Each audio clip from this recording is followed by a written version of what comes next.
guys, welcome back to the channel.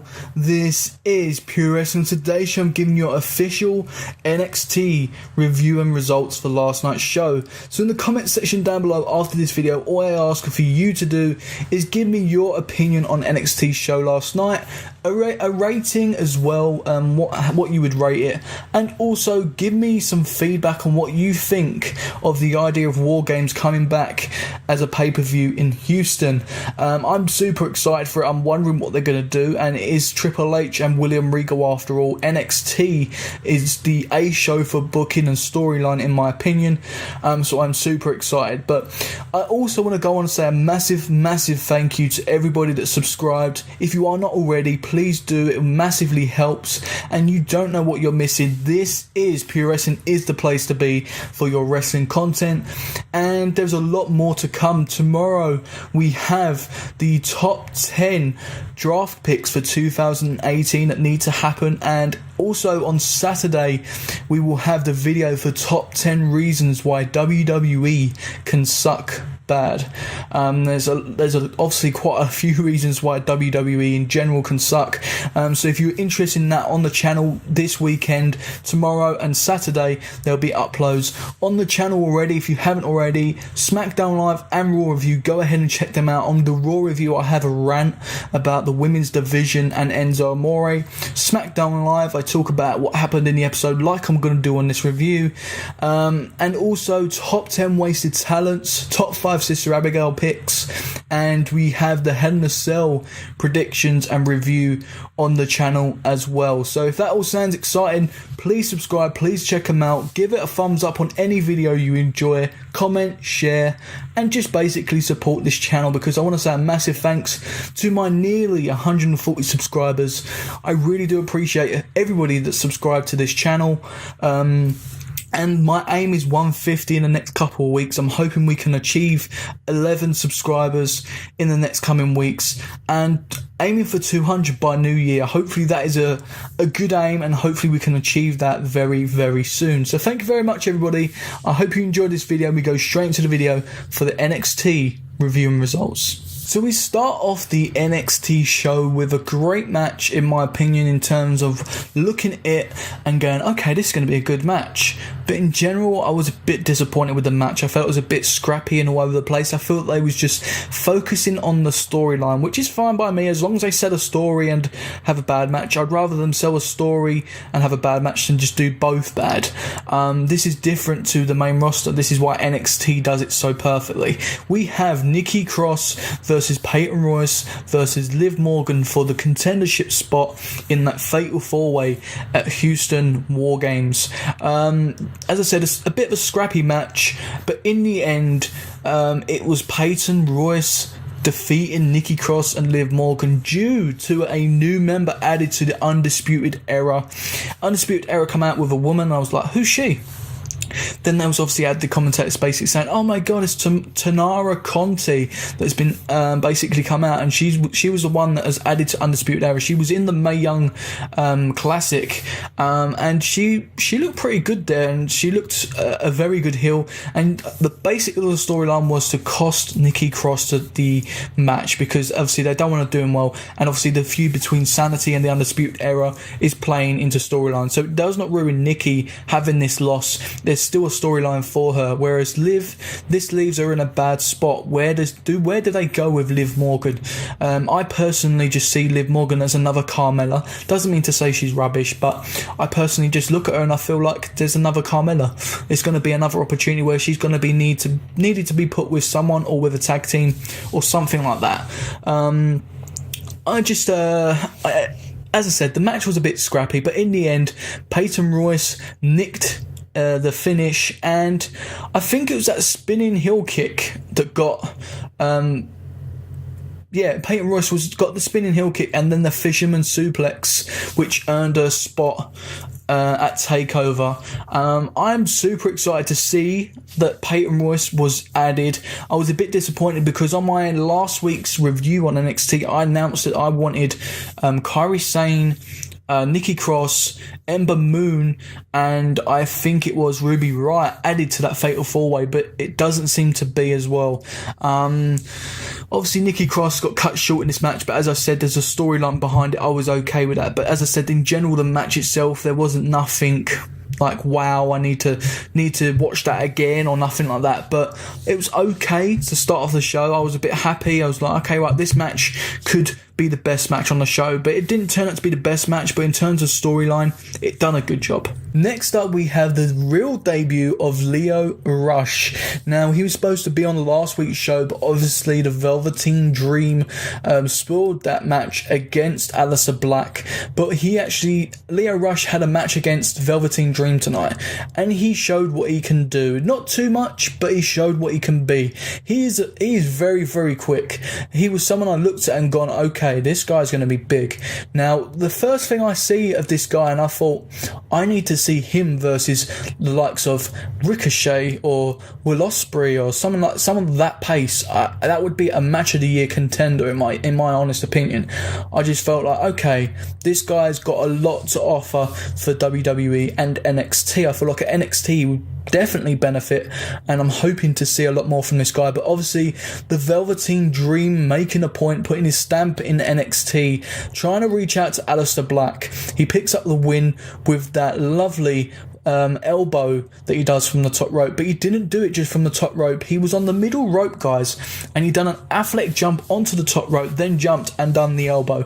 It wasn't as impactful as last week's, no, but it doesn't look like a finish at the moment. I feel like if he can meet somewhere in between where he does that jump onto the top rope and hit impactful, I feel that would definitely signify a good finisher for Velveteen Dream. But at the moment, I think he needs to find his in between, because last week he done an impact one, this week he done an athletic one. If he can find his place in between, I feel like it's going to be a deadly finisher, and it's going to definitely get him a spot. Maybe if they introduce that mid-card title, maybe even in the big picture of the big title, we do not know. But in the end, a very good match. I was very impressed to see LIO Rush, and I was very impressed with the Velveteen Dream. He was sitting at the end, sitting there with legs crossed, trying to mock Aleister Black and saying, "Say my name, Black, say my name." I'm definitely excited to see what they bring with this Velveteen Dream and Aleister Black feud. They're definitely hyping me up for it, and I'm sure they're hyping a lot of other people up. We're unsure what way this is going to go. They're building up Velveteen Dream very, very well. Do they give Aleister Black the win to keep his momentum going, or do they give Velveteen Dream a win at the pay-per-view to get his record going? We do not know. This is going to be a very good match. I'm super excited for it. At first, I did not like the Velveteen Dream. I thought, what is this guy? It's another joke, like an Adam Rose or someone like that. But it actually turned out to be a very, very good gimmick. But anyway, we go on to the next thing, guys, and it was the match with Danny Burch and Lars Sullivan. Straight up, I knew squash match. That is basically what happened. Danny Burch tried to get a few hits in, but Lars Sullivan is just too big, too strong, and I think this is going to lead to basically a 2-on-1 handicap match. I think that's going to be in the coming weeks, where they're both going to want to team up against him. I don't mind, but again, I'm like, do we really need to see this? Is he actually going to beat both of them and show them up? Or are they actually going to get a win against him and ruin his record? I don't know, but NXT will be smart about it. I believe in NXT, and I'm hoping that they do something with Danny Burch and Oney Lorcan in the future. Next up, we had a promo package, what they always do, for the Street Profits. Now, these guys have got money written all over them. As soon as they come out, I was like, imagine the feud with the Street Profits and the New Day. These guys know how to entertain a crowd. The crowd loves these guys, and I like these guys. I think that they've got something different to offer in that tag team division. They're funny. I love their theme song. I love when they come down, they make me laugh. I feel like when they get in the ring, it's gonna happen. I just feel like these guys, and maybe Heavy Machinery, have got something different to offer in the NXT division. I'm looking forward to it. But in the end, it was a straight squash match. Damian Smith and Espada were the tag team that basically went against them. It was basically easy to say. Montez Ford goes up the ropes, comes off with a frog splash victory like they normally do. I just obviously knew what was going to happen here. It wasn't terrible, like they shouldn't have shown it, but it was just one of them scenes. Okay, it was nice to see the Street Profits. I just want them to do something with these guys. I want them to get them a feud. Maybe if they're doing a tournament with the women's, why don't they do a tournament with the tag teams? Have a tag team. I know we're probably going to get the Undisputed Era go against the tag teams of Sanity, but maybe we should get a tag team tournament going alongside the women's every week or every other week, and we see maybe the likes of the Street Profits in there. We see the likes of Authors of Pain if they're there. Apparently on live shows they're there. Obviously we have the Undisputed Era, we would have Heavy Machinery, and there is plenty of tag teams down there, and especially TM61, which could come back and be a surprise later on. I'm all down for that, and obviously Only Lorcan and Danny Burch could be added to that as well. But overall, a good scene, nothing special, but I was very happy to see the Street Profits. Next up, we had the main event, which was announced last week. It was Johnny Gargano. Next up, we had the match which was announced last week, Johnny Gargano versus Andrade Cien Almas. Johnny wanted his rematch. William Regal gave him it. Very, very good match. Definitely the main event. Definitely the best match on the show. These guys can go, and my oh my is Andrade definitely proven to be a big gun in NXT now. Along with Zelina by his side, gets the win in this match, might I add, with Zelina's help, obviously. In the end, she's wearing like a shortcut shirt with DIY on it to try and distract Johnny, but Johnny's got that lock in the headlock, his finisher submission, and he's trying to make Andrade tap, so he wrenches it trying to get it, but Andrade gets to the ropes. But in the end, it is Andrade's finisher, the DDT, that finishes Johnny Gargano off. Obviously the distraction didn't help. She kept on trying to wind Johnny up, getting his head. In the end, I feel like this is going to have to lead towards Andrade getting a shot soon at Drew McIntyre, and it's going to lead to Johnny needing to have that fight with Tommaso Ciampa when he comes back, because his head obviously isn't in the game. He can't win a match at the moment due to his head being on Tommaso Ciampa at the moment, wanting revenge, and rightfully so. Overall, as I said, the best match on the show, definitely. I'm looking forward to seeing what comes up for both of these guys. Andrade definitely impressed me in this match. I want to see a lot more of both of these guys. And also, guys, in between this, we had a match that was announced for next week. Two matches, sorry. We have Sanity versus Undisputed Era, which was announced last week as well, but they announced it again. I don't think this match is going to actually happen. I feel like it's going to be a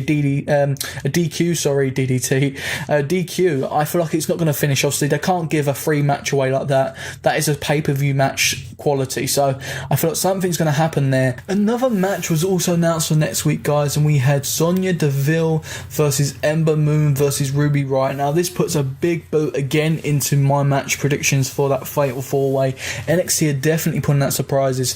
Ember Moon and Ruby Riott in the same match, along with Sonya Deville. This is going to be a big match. I'm hoping it's better than this triple threat we had on this show in terms of match wise, but I'm definitely excited to see what comes of this, and I'm hoping Ember Moon or Ruby Riott come out with a win here. So yeah, that is it, guys. That is your official NXT review, and if you want the rating, I would give it a 5 out of 10. Average show, nothing special, nothing terrible. I would definitely rate Raw the best show this week, NXT second, SmackDown third. Let me know in the comment section down below where you would place each show with a rating, what you thought of NXT's show in general, and what you're excited for going into this War Games pay-per-view. And yeah, that is it, guys. That is your official review. In the description down below, links to social media if you want to contact me and talk to me about wrestling. Also, links down there to my past videos that I've done this week and some of last week's. Also, at the end of the video, there'll be a thumbnail after my outro where you can click on some of them, and also subscribe, please, guys. It massively helps. Hit that notification bell, lets you know when I upload my video. And yeah, that is it, guys. Smash the thumbs up if you enjoyed this, and I'll see you on the next video. And don't forget, this is Pure Wrestling. I'll see you soon, guys.